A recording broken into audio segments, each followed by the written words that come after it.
ఎందుకు లేదు? శారద, అమ్మాయి ఎవరినో భర్తగా ఎంచుకుంటుందట. ఆ విషయం నీకేమైనా తెలుసా? తెలీదే. తెలియదు. నువ్వేం తల్లివే, ఇంట్లో కూతురు యోగక్షేమాలు పట్టించుకోవు గాని సంఘసేవ సంక్షేమం అంటూ పెద్ద పెద్ద కబుర్లు చెప్తావు. ఎందుక నువ్వు మహిళా మండలికి ప్రెసిడెంట్ అయింది? అదిగో మళ్ళీ మొదలు పెట్టారు. నేనేం మాట్లాడినా నా మీద మహిళా సంఘం మీద విరుచుకు పడతారు. నాకు అసలు పేరు రావడం మీకు ఇష్టం లేదు. నీలాగే ఏమి పట్టించుకోకుండా ఒంటి పిల్ల రాకాసిలాగా ఓ మూల కూర్చోమంటారు. అబ్బా, అది కాదు నేను చెప్పేది పూర్తిగా వినవే. ఏమి వినక్కర్లేదు. రావే కల్పన, ఆయన చేదస్తం అయింది. శారద,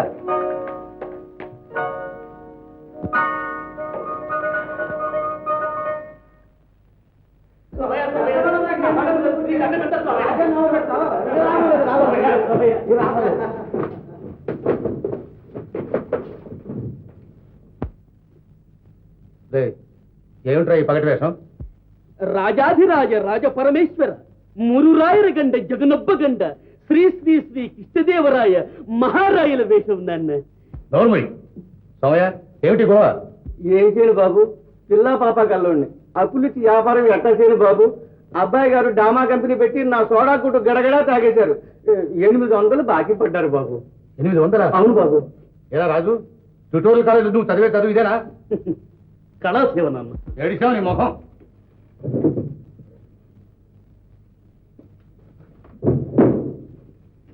ఒరే, నువ్వు కృష్ణదేవరాయల వేషం వేస్తే ఒక అప్పాజీ కళ్ళే కదరా, చూసేవాడికి అందరి కళ్ళు పోతాయి.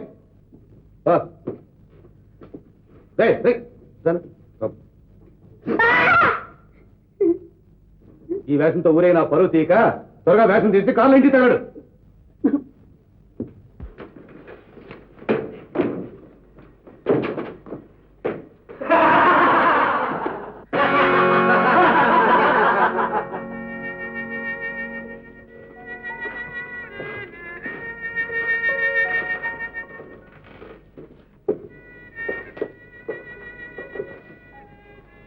ఏమిటి బాబు అలా దిగాలుగా ఉన్నారు?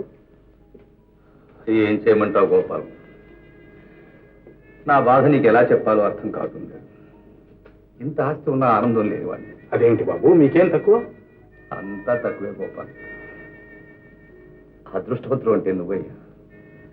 సిరి సంపదలతో పాటు చెప్పు చేతుల్లో ఉండే బిడ్డల కన్నా, నీ మాటకు గౌరవం ఇచ్చి నీ ఆస్తిని కాపాడుకోగలిగే కొడుకుని కన్నా, అది ఆనందంలో 10వ వంతున్నా నాకు సంతోషించేవాడిని.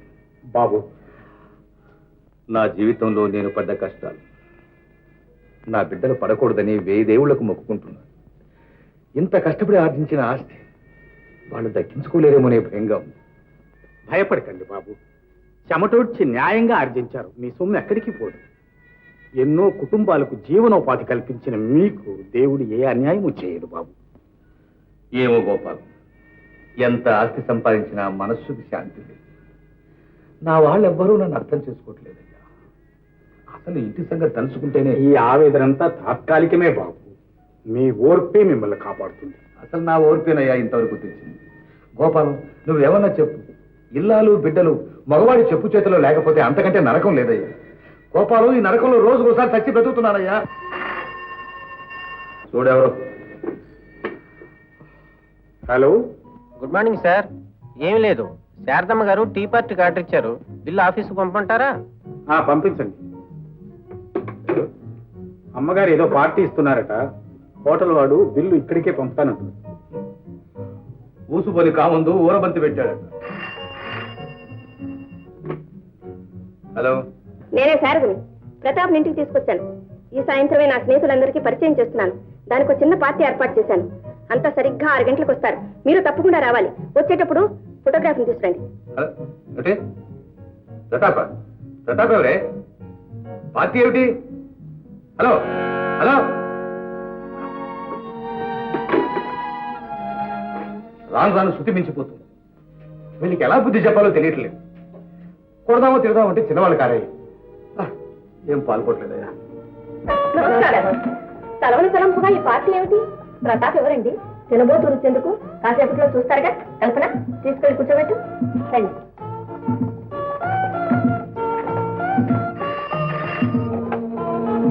హలో, ఎవరండి? బాబు గారా? ఇంటికి రాలేదండి, ఆఫీసులో ఉన్నారేమో. నువ్వు వెళ్ళి టిఫిన్ అని చూడు. సరేనమ్మా.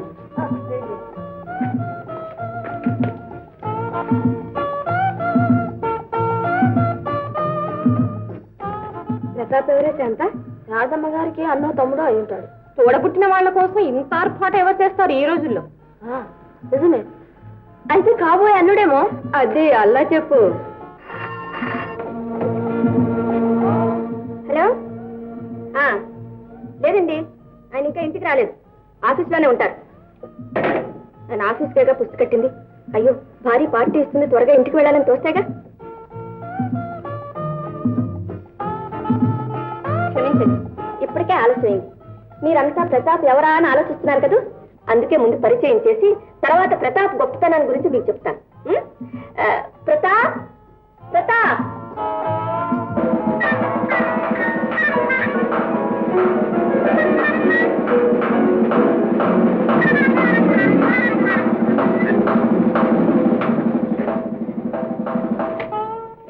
సునక ప్రదర్శనంలో 10 బహుమానాలు పొందిన ఈ ఛాంపియన్ డాగ్ను 6,000 రూపాయలు కొన్నాను.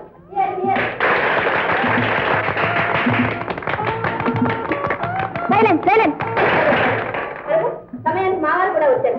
రండి రండి, ప్రతాపం చూడండి.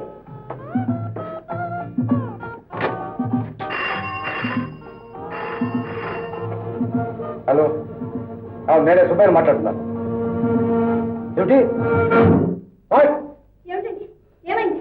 నిజమేనా? 16 లక్షల నష్టమా?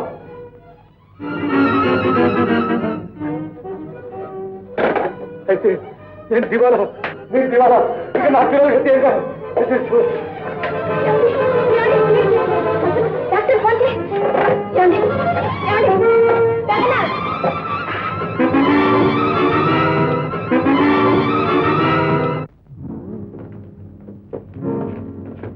కుక్కపిల్ల కోసం ఇంత ఆర్భాటమా?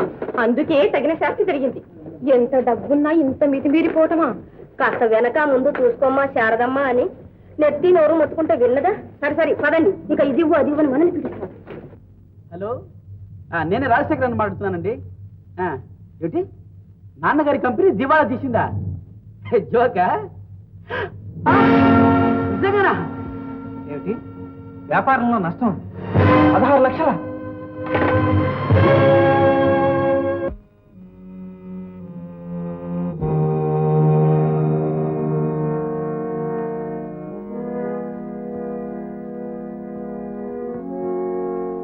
ఏమిటి బాబు, ఏమిటి విపరీతం? విధి గోపాలం, విధి. విధి కాదు, విపరీతం కాదు, మన చేత కాదు. అంత పెద్ద వ్యాపారం చేస్తున్నప్పుడు కొంచెం జాగ్రత్తగా ఉండాల్సింది. ఆస్తంతా పెళ్ళాం పిల్లల పేరు పెట్టి ఎంత అప్పు చేసినా పర్వాలేదు, అది పెద్ద మనుషుల లక్ష్యం. సేఫ్టీ. పని విలువ, టైం విలువ, డబ్బు విలువ అంటూ ఊరందరికీ పాఠాలు చెప్పడమే కానీ పెళ్ళాం బిడ్డల విలువ ఏమైనా ఆలోచించారా? నేనేదో ఇండిపెండెంట్ గా వ్యాపారం చేద్దాం అనుకుంటుంటే పెట్టుబడికే మోసం వచ్చింది. మిలియనేర్ సుబ్బయ్య గారు అబ్బాయి ఒక రోజులో పాపరైపోయాడని చెప్పుకుంటే ఎంత సిగ్గుచేటు. ఇవాళ నా బిడ్డలకు నేను సిగ్గుచేటయ్యానా? నాయనా చంద్రం, నువ్వు ఈ మాటనందుకు నాకు బాధ లేదు. నేను మీకు సిగ్గుచేటైతే మీరు నాకు గర్వకారణంగా బ్రతకండిరా. బతకాల్సిందే. ఏం పెట్టుకుని బతకాలి? నేను మీకు ఏం లోపం చేశానురా? జోదవాడానా? జల్సాగా ఖర్చు పెట్టానా? లక్షాధికారి బిడ్డల్ని కోటీశ్వరులు చేయదలుచుకున్నాను. పెద్ద ఎత్తున వ్యాపారం సాగించాను. గ్రహచారం చాలలేదు. బాబు గారు, జరిగిందేదో జరిగిపోయింది, ఇక ముందేం జరగాలో ఆలోచించండి.